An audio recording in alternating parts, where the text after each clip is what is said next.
ಈಗ ಬೆಂಗಳೂರಿನ ಇತರ ಸುದ್ದಿಗಳನ್ನ ಫಟಾಫಟ್ ಅಂತ ನೋಡೋಣ ಜಸ್ಟ್ ಫೈನಲಿ. ಪ್ರಯಾಗ್ರಾಜ್ನ ಕುಂಭಮೇಳಕ್ಕೆ ಕರೆದೊಯ್ಯೋದಾಗಿ ವ್ಯಕ್ತಿಯೊಬ್ಬರಿಗೆ 64,000 ವಂಚನೆ ಮಾಡಲಾಗಿದೆ. ಜ್ಞಾನಭಾರತಿ ಮೂಲದ ವ್ಯಕ್ತಿಯೊಬ್ಬರು ಗೂಗಲ್ನಲ್ಲಿ ಕುಂಭಮೇಳಕ್ಕೆ ತೆರಳಲು ಸರ್ಚ್ ಮಾಡಿದ್ರು. ಬಳಿಕ ಅವರಿಗೆ ಸುಬ್ರಹ್ಮಣ್ಯ ಟೂರ್ ಕಂಪನಿ ಹೆಸರಲ್ಲಿ ಕರೆ ಬಂದಿದ್ದು, ಪ್ರಯಾಗ್ರಾಜ್ಗೆ ಕರೆದೊಯ್ಯಲು ಪ್ಯಾಕೇಜ್ ಹೆಸರಲ್ಲಿ 64,000 ಹಣ ಹಾಕಿಸಿಕೊಂಡಿದ್ದಾರೆ. ಬಳಿಕ ಕರೆ ಸ್ವೀಕಾರ ಮಾಡ್ತಿರ್ಲಿಲ್ಲ. ಇದರಿಂದ ಡೌಟ್ ಬಂದು ಸೈಬರ್ ಸಹಾಯವಾಣಿಗೆ ವ್ಯಕ್ತಿ ದೂರು ಕೊಟ್ಟಿದ್ದಾರೆ. ಆರೋಪಿ number switch off, Facebook page ಕೂಡ ಡಿಲೀಟ್ ಆಗಿದೆ. ಬ್ರಾಂಡೆಡ್ ಉತ್ಪನ್ನಗಳನ್ನ ನಕಲು ಮಾಡಿ ಮಾರುತ್ತಿದ್ದವರಿಗೆ ಸಿಸಿಬಿ ಶಾಕ್ ಕೊಟ್ಟಿದೆ. ಕಾಟನ್ ಪೇಟೆ ಗೋದಾಮಿನಲ್ಲಿ ನಕಲಿ ಎಫ್ಎಂಸಿಜಿ ಉತ್ಪನ್ನಗಳನ್ನ ಮಾರುತ್ತಿದ್ರು. ಈ ಬಗ್ಗೆ ಮಾಹಿತಿ ಪಡೆದು ಮಾದನಾಯಕನಹಳ್ಳಿ ವ್ಯಾಪ್ತಿಯ ಕಾಚೋಹಳ್ಳಿ ಕಾರ್ಖಾನೆ ಮೇಲೆ ದಾಳಿ ಮಾಡಿದ್ರು. ಅಲ್ಲಿ ನಕಲಿ ಡಿಟರ್ಜೆಂಟ್, ಟೀ ಪುಡಿ, ಮಸ್ಕಿಟೋ ಕಾಯ್ಡ್ ಪತ್ತೆಯಾಗಿದೆ. ಸುಮಾರು 1.75 ಕೋಟಿ ಮೌಲ್ಯದ ನಕಲಿ ಉತ್ಪನ್ನಗಳನ್ನ ಸಿಸಿಬಿ ಸೀಸ್ ಮಾಡಿದ್ದು, ದಳಪತ್ ಸಿಂಗ್ ಎಂಬಾತನನ್ನ ಬಂಧಿಸಿದ್ದಾರೆ.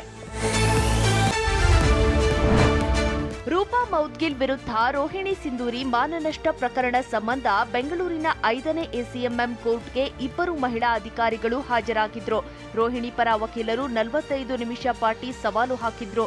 ಈ ವೇಳೆ ನ್ಯಾಯಾಧೀಶ ವಿಜಯ್ ಕುಮಾರ್ ಜಾಟ್ಲಾ, ಇಬ್ಬರು ಉತ್ತಮ ಹೆಸರು ಗಳಿಸಿದವರು, ನಿಮ್ಮ ಸಮಯ ಸಮಾಜಕ್ಕಾಗಿ ಮೀಸಲಿಡಬೇಕು.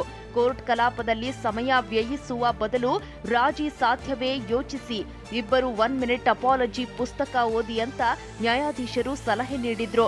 ಫೆಬ್ರವರಿ 12ಕ್ಕೆ ವಿಚಾರಣೆ ಮುಂದೂಡಿದ್ರು. ಬೆಂಗಳೂರು ಸೇರಿ ರಾಜ್ಯಾದ್ಯಂತ ಆಸ್ತಿ ಮಾರಾಟ ಖರೀದಿಗೆ ಡಿಜಿಟಲ್ ಟಚ್ ನೀಡಲು ಸರ್ಕಾರ ಮುಂದಾಗಿದೆ. ಆದರೆ ಈ ಆಸ್ತಿ ನೋಂದಣಿಗೆ ಸರ್ವರ್ ಸಮಸ್ಯೆ ಕೈಕೊಡ್ತಿದ್ದು, ನೋಂದಣಾಧಿಕಾರಿಗಳ ಕಚೇರಿಯಲ್ಲಿ ಜನರು ಪರದಾಡ್ತಿದ್ದಾರೆ. ಕಾವೇರಿ ಸಾಫ್ಟ್ವೇರ್ ಸರ್ವರ್ ಸಮಸ್ಯೆಯಿಂದ ಇಸಿ ಪಡೆಯಲು ಆಗ್ತಿಲ್ಲ ಅಂತ ಕಂಗಾಲಾಗಿದ್ದಾರೆ. ಈ ಸರ್ವರ್ ಸಮಸ್ಯೆಯಿಂದಾಗಿ ಜನಗಳಿಗೆ ಭಾರಿ ತೊಂದರೆ ಆಗ್ತಾ ಇದೆ.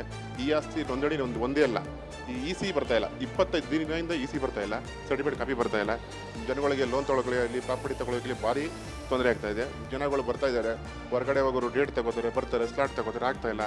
ಒಟ್ಟಿನಲ್ಲಿ ಭಾರಿ ಅನಾಹುತ ಆಗಿದೆ, ಭಾರಿ ತೊಂದರೆ ಆಗ್ತಾ ಇದೆ. ಆಸ್ತಿ ಮಾಲೀಕರ ಅಸಮಾಧಾನದ ಬೆನ್ನಲ್ಲೇ ಸಮಸ್ಯೆ ಪರಿಹರಿಸೋದಾಗಿ ಟ್ವೀಟ್ನಲ್ಲಿ ಸಚಿವ ಕೃಷ್ಣ ಬೈರೇಗೌಡ ಭರವಸೆ ಕೊಟ್ಟಿದ್ದಾರೆ.